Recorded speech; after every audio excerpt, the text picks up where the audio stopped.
Coming up on DITV News, we show you how one Grantwood fellow uses masks to enhance his performance. And later, we tell you how all the late-night studying will affect your grades. We take a closer look at the upsetting loss for the women's gymnastics team from this past weekend.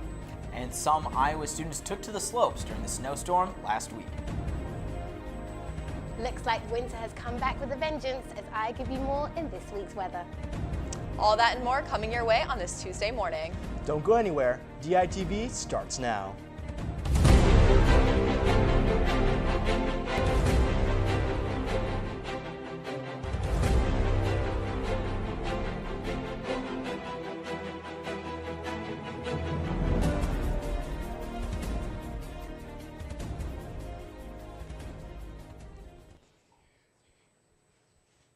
Good morning and thank you for tuning in. I'm Alexis Tansey. And I'm Christopher Cervantes. On Monday, the Iowa Senate Subcommittee voted 3-2 in favor to reinstate a limited death penalty. The debate lasted over an hour, including many biblical references to support use of the death penalty.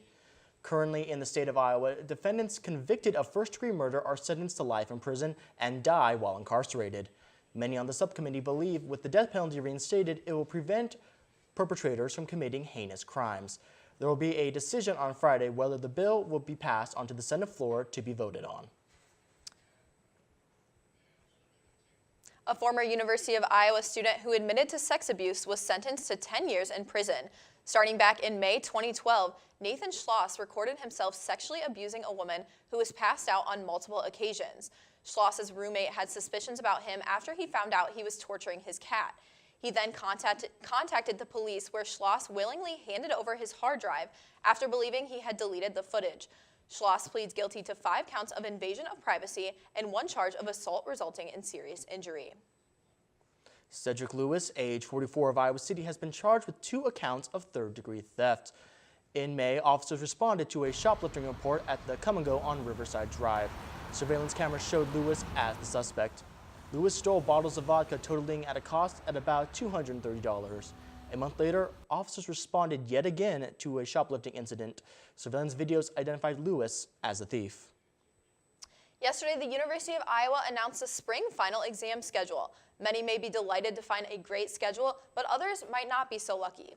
Under university policy, the Office of Registrar tries to schedule 2 or less final exams in a 24-hour period. If a student does have 3 or more exams during a 24-hour period, the Office of Registrar will let students reschedule their finals. Finals will take place the week of May 7th. The interactive connection between masks and theatrical performance has had a powerful impact on art and society. Grantwood fellow Joe Oscherhoff explored its history as well as answering the central question, what is next for the practice? DITV News reporter Gustavo Meyer has the story. Masks. They provoke emotion, confusion, and entertainment. Joe Oscherhoff's love of theater started with his discovery of Annie, the musical. One can say he had a thing or two in common with the redhead. Kinesthetic connection between taking an inanimate object, putting it on your face, and what that means both as a performer and also as an audience member. Joe started Homunculus, his own ensemble-based company that explored new approaches to using masks in theater. Joe explained the origin of masks being in Greek theater. We get a different interdisciplinary performer every year. It goes between music, theater, and dance. And so this is our second time having a theater fellow, so you never know what to expect. Italy's performing theater included the reoccurring principal characters, Pantalone and Dottore, among many others. Their masks were very influential for those used in pop culture today. Joe Oscherhoff's visual mixtape will be premiering in the theater building from April 6th to April 7th. You could see his masks and other works there. Reporting from the Art Building West, this is Gustavo Meyer, DITV News. Thanks, Gustavo. Alexis, I don't know about you, but winter has outstayed its welcome. It's as simple as that. Oh, that's right, Chris. I have absolutely had it with the snow lately. Let's toss it over to Jahisha in our weather studio to find out if the snow is going to leave us soon. Jahisha? Thanks, Alexis. Yeah, that change in weather was a brutal one, and I even succumbed to a cold myself. But hopefully it does pick up, and it seems to be a little bit as we hit the mid-30s around this week, earlier in the week, and then 24 degrees at night. And then, looking at our extended forecast, we do seem to have a bright spot on Wednesday afternoon as we see around 44 degrees in the afternoon as it cools to 29 degrees at night. Then Thursday afternoon, we exchange that snow for rain instead, but we do low to about 37 degrees, leading into a cool 13 degrees at night. Friday afternoon, it is our coolest day of the week as we see a brisk 17 degrees and a chilly -1 degrees at night. And then walking into the weekend, it does start to pick up again as we grace high 30s Saturday afternoon, only lowering to about 27 degrees. And then Sunday, we see our warmest day of the week as we hit about 46 degrees in the afternoon. However, we are accompanied by some showers before leading to 28 degrees at the night. So at least we can exchange the snow for a touch of warm weather, even if it is to only about mid-30s range, but we have to take what we can get and roll with it. So have a lovely week, everyone, and back to you at the desk. Thanks, Shahisha. Midterms are coming up and more students are staying up late to study. How did the two correlate? DITV news reporter Sydney Zatz has the story. College is a time of learning how to balance one's schedule. From student organizations to studying, it's important to find the time to take a mental break and have some time for yourself. While many students choose to work ahead and work in between classes to avoid late nights, some students aren't so organized. Some may think cramming last minute for the exam in the morning may lead to a good grade. However, studies show that those who keep late hours and don't keep consistent sleep schedules are more likely to have lower grades than those who get the proper amount of sleep. I think it kind of depends on the assignment. If it's writing a paper, I usually do really well on that. If it's for an exam though, maybe not always as well if I'm cramming, which I'm kind of doing right now. But yeah, I'm more of a night person, so I like coming here later at night. I was here earlier today and it was so busy, so. While many students find themselves buying coffee early in the morning, library cafe employees notice an increase in caffeine sales late at night. At the beginning of the semester, I noticed that it wasn't very busy because, we're just starting at syllabus week, but we're nearing midterms, so a lot of people are getting more and more caffeine. Researchers at Johns Hopkins University have found that caffeine can actually increase one's memory. While it is unknown how caffeine affects long-term memory, it has cognitive enhancing effects, so when you're up late studying, you may get a good grade on that exam in the morning. Reporting from the University of Iowa Main Library, Sydney Zatz, DITV News. University of Iowa football player Brandon Snyder pleaded guilty to drunk driving near Kinnick Stadium. In order to avoid a 2-day jail sentence, the 22-year-old will complete the Kirkwood Community College operating while intoxicated weekend program.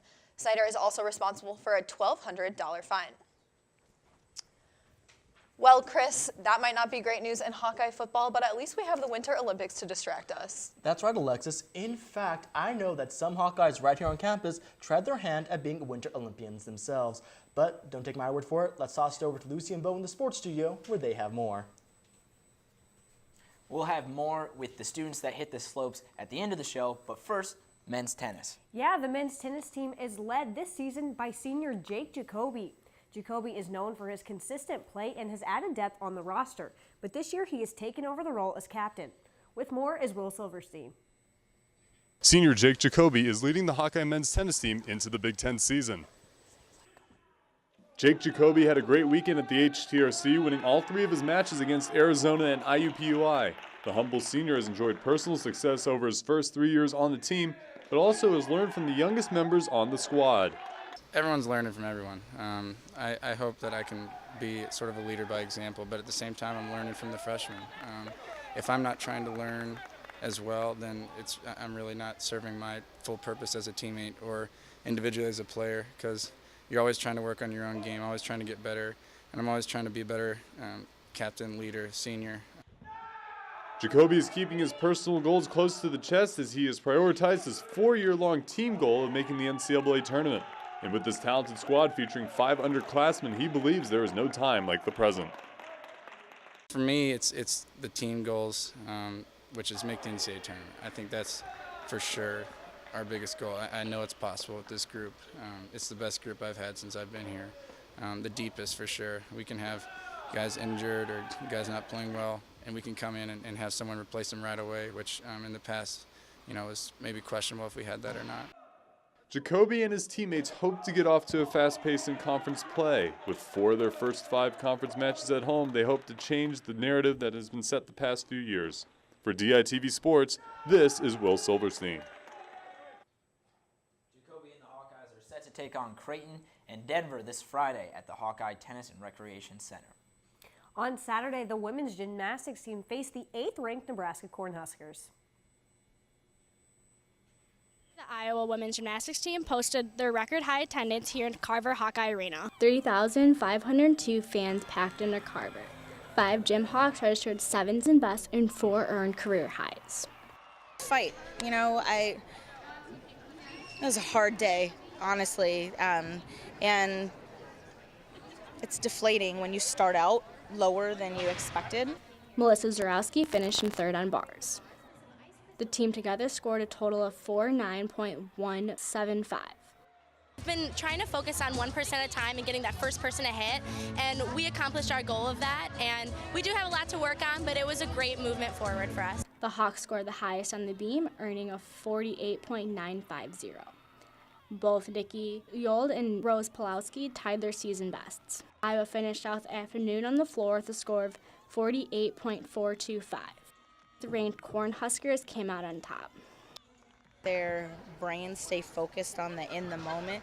I really think it's the first time that they knew that they could or could not win, and we don't pay attention to that stuff. The women Gym Hawks will be looking to improve their performance at their next meet. Reporting from Carver Hawkeye Arena, this has been Alexis Gore with DITV Sports.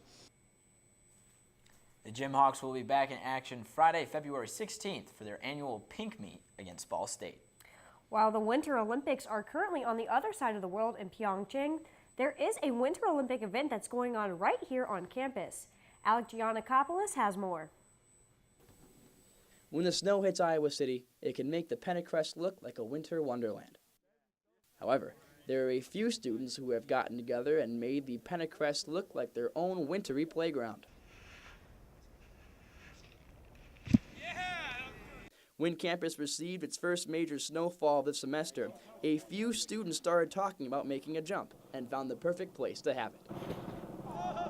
We were just thinking of places to make a jump. Where's the coolest place that we could get some speed and make it look cool? And we thought right on the Capitol would be pretty sweet, so we did it, as you can see. As Justin and his friend went out to hit the man-made slope after school, other students asked if they could get involved. Before they knew it, they had an unofficial group in a matter of hours. One of my fraternity brothers, Grant, was like, hey, you want to go to the Pentecost? And I was like, hey, I'm actually here right now.